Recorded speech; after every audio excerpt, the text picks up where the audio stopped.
Hey guys, we're taking a look at the retro Iron Man Mark 9 today, but the way I want to do it is by looking and comparing it against the original Mark 9 that Hasbro released over 10 years ago now. So it's kind of a Hasbro versus Hasbro this time around. So we'll be taking a look at the packaging, the articulation, so stick around and we're going to get right into it. So as I understand it, this is Hasbro's first real foray into the Marvel Legends line. I suspect that's when they really started to use their own molds and stuff, and prior to that was still primarily using what Toy Biz had already made, as well as kind of what they had designed before being acquired by Hasbro. And so while they have a card prior to this, this is what we're using since it's the Iron Man one. So in any case, you can see that obviously they're very different, but it's interesting because right here you're seeing kind of what looks like the figure, but also looks like comic book art. And as you can see, that's kind of the same with the other three right here, because these all make up the wave, I believe, or at least part of the wave. So you can see that the full wave is right here. Then we have a better picture of that Iron Man that we saw on the front side. And that is a cool image on the back, but you can really see the inspiration for the figure that they did create for the wave. So that's really neat to see. And we do know that this kind of thing carries on into the later on line of Legends, kind of starting around 2014, where they will show the characters that make up the wave, comparing that to our retro wave. And this one is meant to be more like the figures from the 90s as opposed to being like the older Hasbro line. But it is cool to see that they are trying to replicate that. And otherwise you can see that they are really different. They're not meant to be the same thing at all, but you know, just a cool comparison. So here are the two figures, and holy cow, look at what 12 years gets us. So on our left hand side, this is the Epic Heroes Iron Man Mark 9, and as you can see, there's almost no accessories. At the time they were doing these little base things, which if you got enough of them, that they would kind of click together, and then you have all these different pegs, so you could have them standing together in kind of a mini diorama, which is not a bad idea. It is kind of fun, but something that they didn't do too much longer. And that's as opposed to over here where we got extra hands, we have blast effects, we have these other energy kind of smoke effects as well. And it's just so different. And the more obvious difference is just being the height. So the modern Marvel Legends are a good bit taller than before. I think the proportions on the modern Legends are also a little bit better. One of the obvious distinctions is the lack of ball joint hips, which personally I've never really liked a lot. And if you've seen the channel, then you'll know that I kind of complain about it anytime I see them. But one of the stark differences is that this paint job over here is so much nicer than what we have on the retro Iron Man. So, and again, these are supposed to be the same armor, right? Not kind of the same armor. This is supposed to be the same armor. So to see this really nice, like cherry red paint job, and like the way it looks like it was like spray painted, which is kind of cool in the sense that like, that means that like it's really like on there, and you know, kind of like treated like a car or something else, and that's really neat. I like that a lot. The shoulder pad is just molded plastic as well and is not painted, but it matches reasonably well, all things considered. I don't know how well that comes off on camera, but in real life at least you can tell that they are definitely different shades. Not the end of the world, but just something to note. And then the gold too. I think the gold actually looks really nice. I think had these colors been what we got on our modern Mark 9, then this would have been just a hell of a figure. And really, like, one of the big things that's nice about the fact that that's painted is that if they did paint this instead of just being molded plastic, then you wouldn't get all of these like swirls that we are now getting and seeing more and more of in the Legends line. I mean, in some ways, you know, some people might like that depending on the character.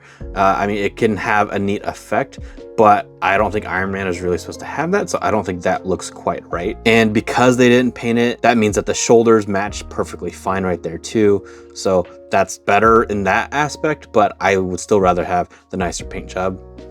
And then the yellow is really yellow, right? And we know that Iron Man should be red and gold, not red and yellow. So that's another kind of huge change from there. What is kind of nice though is that you can see that they did add a little bit of paint into the lines here to give it a little bit more pop so that you can see that. And they didn't do that here. Even though you can see it, I think it pops better on our modern version. But let's take a look at the articulation. So the boots are interesting because they are definitely unlike most other figures. I don't think we ever get these boots on any other figure. And I don't know if it's due to age, but I literally can't like bring this back or forth at all.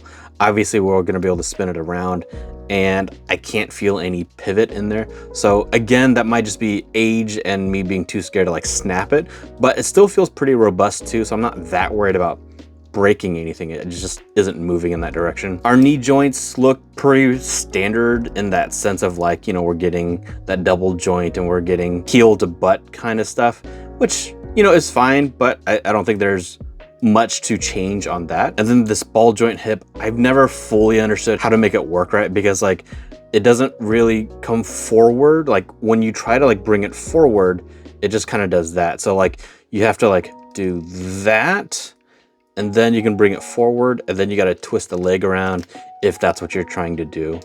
But then again, you can't just bring it back. And then you have the issue of like, there is a correct orientation for the ball, because that backside is smooth, but the front side is supposed to be kind of muscled the way the rest of the leg is. So then you have to make sure that you get that orientation correct. And that's why I just don't like the ball joint hips. I mean, maybe it gets better articulation in some ways, but not in any way that I found to make it better than the current way that we have our hips. We do have waist swivel, nothing super special about that. We get some ab crunch, that's a pretty decent amount.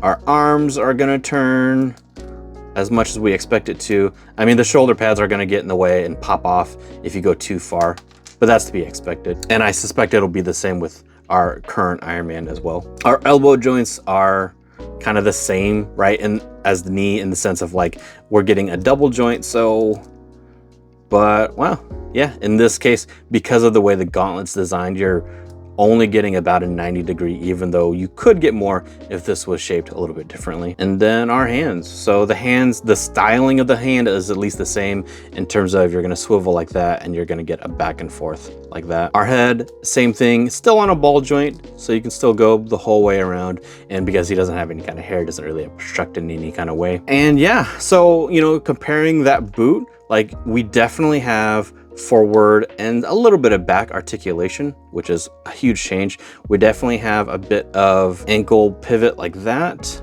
just a bit, but nothing kind of allowing to go like that, like around like that. So we do get that over here, which I don't think is as good as what we're getting over here, because I don't think it's as important to swing this around as much as it is to get it back and forth. Our double jointed knee, pretty standard stuff. We've got our hips, so we can spin like that, no problem. We can come forward, no problem. We're gonna come out, no problem. We have that swivel. We've got that ab crunch, our arms. And so as you notice, this one is actually, it seems to be fully attached. So that should mean that we can, oh, and that's, there you go. That's an even better design. So this is actually attached to this upper arm as opposed to being attached to the torso. So you can swing it the whole way around, no problem. So definitely a better design, at least for the shoulder compared to our original. And for our elbow, you can see you get just a slightly better 90-degree angle. The gauntlet does fit right into the inner elbow portion right there. I suspect that is by design and not just kind of a happy coincidence. So that's a good job there.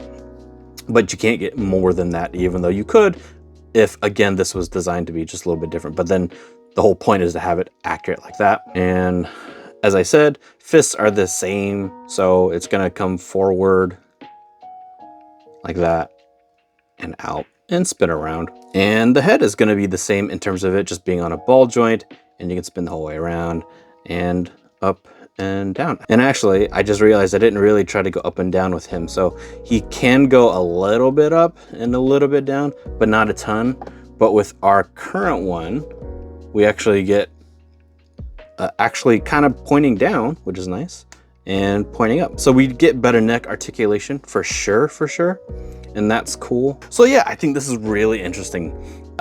I don't think there's a whole lot that you get from the older ones that you're not getting on the newer ones outside of the paint job. But to be honest, I think you're better off getting the newer one and just painting it yourself if it's that important to you to get that color, because their articulation and engineering is just so much better on the modern Legends compared to their older counterparts. It would take more work to try to re-engineer this as it is and customize it to get all the articulation that you get over here. But I will still say the paint job over here looks really nice, and if we could get Hasbro to start doing this again over here, I think that would definitely be worth a slight increase in the pricing, but that's just my opinion. So let me know what you guys think in the comments, and otherwise you should check out this video that I'm going to post right here.